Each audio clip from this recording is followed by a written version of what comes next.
नमस्कार साथियों, स्वागत है आपका हमारे नए वीडियो में। इस वीडियो में हम बात करने वाले हैं राम और सीता के चरित्र के बारे में। हमारा टॉपिक है और क्या राम ईश्वर का अवतार है, ऐसा सच्ची रामायण में लिखा गया है।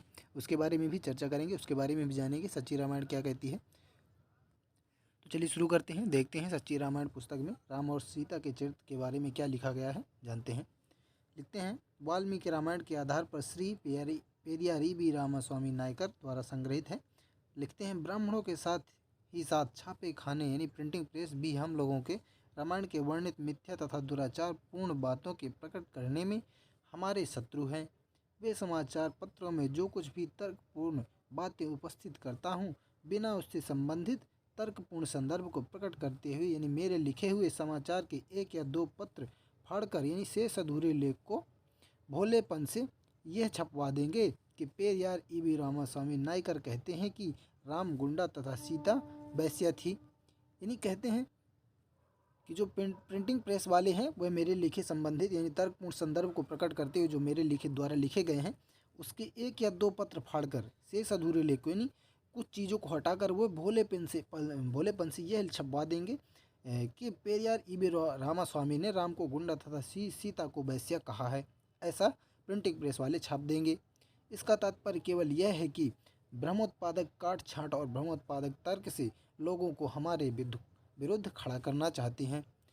फिर लिखते हैं, रामायण केवल कपोल कल्पित गप है, यह ईश्वर की कथा नहीं है जैसे कि सर्वसाधारण लोगों द्वारा समझी जाती है।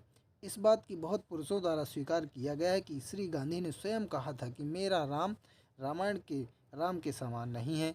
फिर लिखते हैं, श्री टी के चिदम्बरम मुदलियर उन्हें चिढ़ाने वाला उपनाम कलयुग कम्बा है ने घोषणा की कि रामायण कोई स्वर्गीय कथा नहीं है। बिरला जैसे धनवान एवं विद्वानों की सहायता से संचालित बम्बई की भारत इतिच्छा समाधि के सदस्यों ने वैदिक युग नामक स्वलिखित पुस्तक में वर्णन किया है कि किसी भी पुराण की कोई ऐतिहासिक पृष्ठभूमि यानी कि पुराण की ना कोई ऐतिहासिक पृष्ठभूमि है और ना वे शिक्षाप्रद हैं।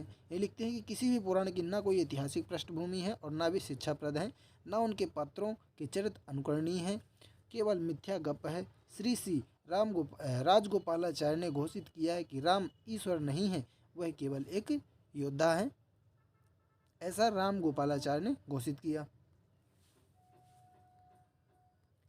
यानी कि पेरियार जो नायकर जी कहते हैं कि उन्होंने ऐसा कभी नहीं कहा कि राम गुंडा और सीता वैश्या थी, लेकिन जो प्रिंटिंग प्रेस वाले और लोग हैं वो उनके जो तर्कशील बातें हैं उनके बात को थोड़ा मोड़ा काट छांट करके उसको ऐसा लिख देंगे कि राम गुंडा और सीता वैश्या थी। इसका यानी पेरियार जी ऐसा कहते हैं, लेकिन ऐसा उन्होंने कभी नहीं कहा।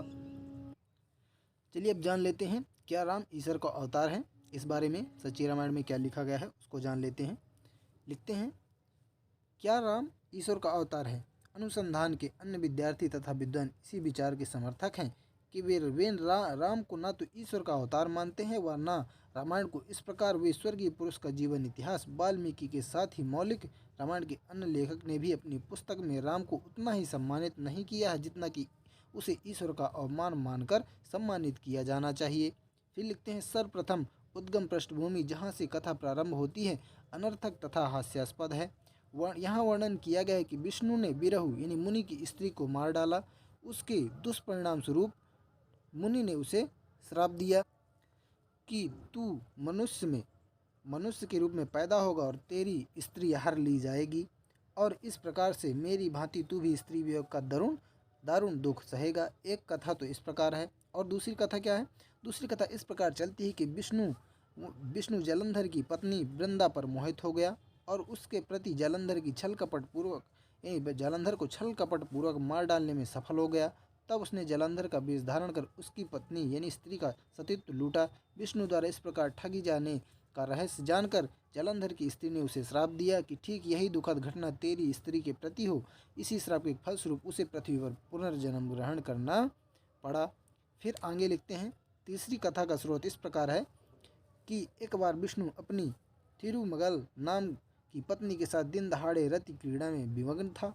उसी समय शिव का प्रधान गण वहां आ पहुंचा। इस पर तनिक भी ध्यान न देते हुए विष्णु अपने विषय भोग में लगा रहा। अपने इस अपमान से कुपित होकर वह गण नदी के पास गया और उसने और अपने अपमान का संपूर्ण समाचार शिव से निवेदन किया। इस प्रकार शंकर ने उसे श्राप दिया कि वह पुनः पृथ्वी पर जन्म ले और अपनी स्त्री के हरण की किए जाने का शोक सहन करे। इस कारण उसने पृथ्वी पर पुनः अवतार लिया।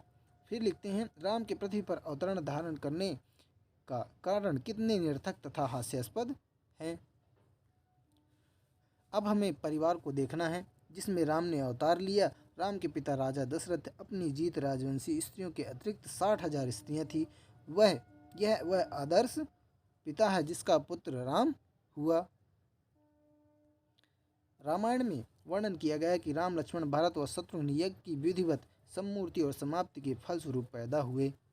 अब हम यज्ञ की विशेषताओं पर ध्यान दें। कई प्रकार की चिड़ियाँ, जानवर, कीड़े मकोड़े और जंगली जानवर मारे जाते थे और सभी मृत जीवों का आग में भूनकर कबाब बना दिया जाता था और ब्राह्मण लोग उसे खाते थे। तत्पश्चात दशरथ की 3 स्त्रियों उन पुरोहितों को सौंप दी गई जिन्होंने यज्ञ किया। फिर आगे लिखते हैं, रामायण के अनुवादक बंगाल निवासी पंडित मनमथ नाथ दातार लिखते हैं कि कौशल्य ने बड़ी उत्सुकता पूर्वक एक घोड़े के 3 टुकड़े कर डाले और बिना किसी मनोव्यथा के उस मृत घोड़े के साथ संपूर्ण रात बिता दी। होता अदर्व उक्ता और अन्य ऋग्विका पुरोहितों ने तीनों रानियों के साथ संभोग किया। इस प्रकार दशरथ के पुत्रों की जन्म कथा है। क्या यह कोई अवतार लेने के ढंग है? क्या कोई कथा इस प्रकार बेढंग तरीके से लिखी जानी चाहिए? यानी कि यहाँ पर बताते हैं कि जब यज्ञ की विशेषताओं पर ध्यान देते हैं कि कई प्रकार की चिड़ियाँ, जानवर, कीड़े मकोड़े और जंगली जानवर मारे जाते थे यज्ञ में और सभी मृत जीवों को आग में भून दिया जाता था और उनका कबाब बना दिया जाता था और ब्राह्मण लोग उसे खाते थे। फिर उसके पश्चात दशरथ की 3 स्त्रियों उन पुरोहितों की सौंप दी गई जिन्होंने यज्ञ किया। यानी कि उनके जो यज्ञ होते थे उनमें जानवरों को खाया जाता था और मारा जाता था।